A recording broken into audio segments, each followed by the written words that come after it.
Good morning everyone. This is Varsha Pathare. Welcome to Raghuvansh Convent School. Class 9 subject है आपका Sanskrit, chapter है आपका 11। Chapter का नाम है पर्यावरण। पर्यावरण देखिए, पर्यावरण के विषय में अपन पहले भी पढ़ चुके हैं कि पर्यावरण से अवगत हैं कि पर्यावरण क्या होता है।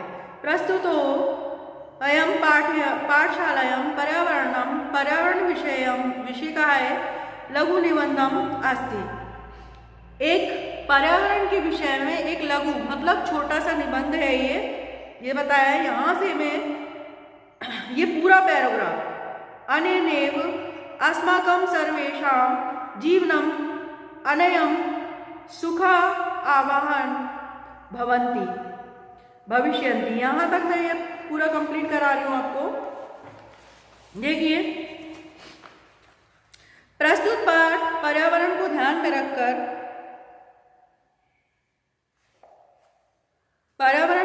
में रखकर लिया गया है। लघु निबंध है ये एक आधुनिक जीवन शैली से प्रदूषित वातावरण मानव जीवन के लिए भयंकर अभिशाप बन गया है। नदियों तथा अन्य जलाशयों का जो जल है वो प्रदूषित होता जा रहा है। धीरे धीरे जो जंगल है वो भी कम होते जा रहे हैं। मिट्टी का कटाव बढ़ने से बाढ़ की जो समस्याएं हैं वो बढ़ती जा रही हैं। कल कारखानों और वाहनों के धुओं से हवा जहरीली होती जा रही है। जंगली जीव जंतुओं की प्रजातियां लुप्त होती जा रही हैं।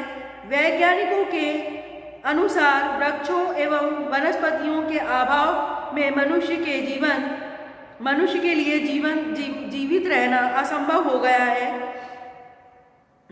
पत्र पुष्प फल कांड छाया और औषधियां प्रदान करने वाले जो पौधे हैं और वृक्ष हैं उनकी उपयोगिता वर्तमान के समय से पहले की अपेक्षा में अधिक हो गई है। ऐसी परिस्थिति में हमारा कर्तव्य है कि हम पर्यावरण के संरक्षण उपाय करें। वृक्षों के रोपण, नदी की स्वच्छता, ऊर्जा के संरक्षण, कूप, तालाब, उद्यान आदि के निर्माण और उन्हें स्वच्छ बनाने के प्रयत्न करें, जिससे सबका जीवन सुखमय और शांत हो सके। तो क्या बताया है इसमें जो चैप्टर है, इसका जो प्रस्तावना है, प्रस्तुतिकरण है, उसमें ये बताया है कि हमें किस प्रकार से पर्यावरण की रक्षा करना चाहिए। पर्यावरण हमारे लिए किस प्रकार से उपयोगी है ना। अगर पर्यावरण नहीं होगा तो हम भी नष्ट हो जाएंगे। आगे देखते हैं।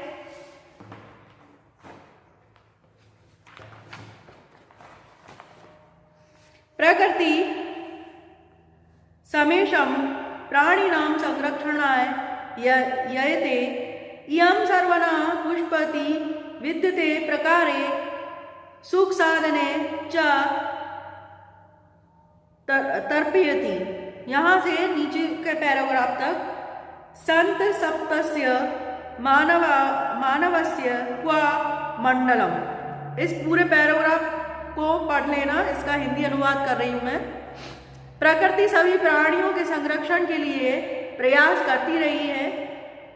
यह सभी को अनेक प्रकार से सुख साधनों द्वारा प्राप्त करती है और पुष्ट करती है। पृथ्वी तेज का मतलब होता है प्रकाश, वायु तथा आकाश से इसके प्रकृति के प्रमुख तत्व हैं। मतलब प्रकृति के प्रमुख तत्व क्या है? पृथ्वी, जल और प्रकाश, वायु और आकाश। और कहा भी जाता है इन्हीं चीजों से जो मानव का जो शरीर का निर्माण होता है यही पंच तत्वों से मिलकर होता है। तो देखिए, ये ही तत्व मिलकर अलग अलग रूप में हमारे पर्यावरण की रचना करते हैं। मतलब मनुष्य की रचना एक अगर देखा जाए तो काय से हुई है? पर्यावरण से ही हुई है, और वो पर्यावरण में विलीन हो जाता है ना। तो इनको अपन देखिए आगे। चारों ओर से घिरा हुआ होने के कारण लोग इसे पर्यावरण कहते हैं। जिस प्रकार अजन्मा बालक माता के गर्भ में सुरक्षित रहता है, उसी प्रकार मानव भी पर्यावरण की कोख में गर्भ में सुरक्षित रहता है। अब पर्यावरण को क्या बता दिया, जैसे बालक जो होता है तो वो माँ की गर्भ में, माँ की कोख में क्या रहता है, सुरक्षित रहता है। उसे किसी भी प्रकार का डर नहीं रहता कि कोई उसको किसी प्रकार से हानि पहुँचाएगा। इसी प्रकार जो प्रकृति है उसको भी क्या बताया गया है, माँ की गोद बताया, माँ की कोख बताया, गर्भ बताया है कि हम जब तक अपनी प्रकृति की गोद में रहेंगे, हमारे आसपास सभी चीज़ें नियंत्रित रहेंगी, तब तक हम कैसे रहेंगे, सुरक्षित रह सकते हैं। परिष्कृत और प्रदूषित रहित पर्यावरण हम सभी के लिए सांसारिक जीवन सुख को, अच्छे विचारों को, सत्य संकल्प को तथा मांगलिक सामग्री आदि को प्रदान करता है। प्रकृति के कुपित होने से भयभीत मनुष्य क्या कर सकता है। बाढ़ से, आग के डर से, भूकंप से, चक्रवात से और उल्कापात आदि के द्वारा सतत्व मानव कल्याण कहाँ हो सकता है। मतलब सभी का मानव, सभी जो लोग हैं उनका कभी भी, जो मानव है उनका कभी भी इन चीज़ों से कल्याण नहीं हो सकता। और ये चीज़ें अपन ही उत्पन्न करने वाले हैं, क्योंकि पर्यावरण का संतुलन बिगड़ जाता है तो ये चक्रवात हवाएं चलने लगती है, भूकंप आता है, आग लगती है, बाढ़ आती है, उल्कापात होने लगता है। ये सब कैसे होता है, प्रकृति जब असंतुलन में आ जाती है।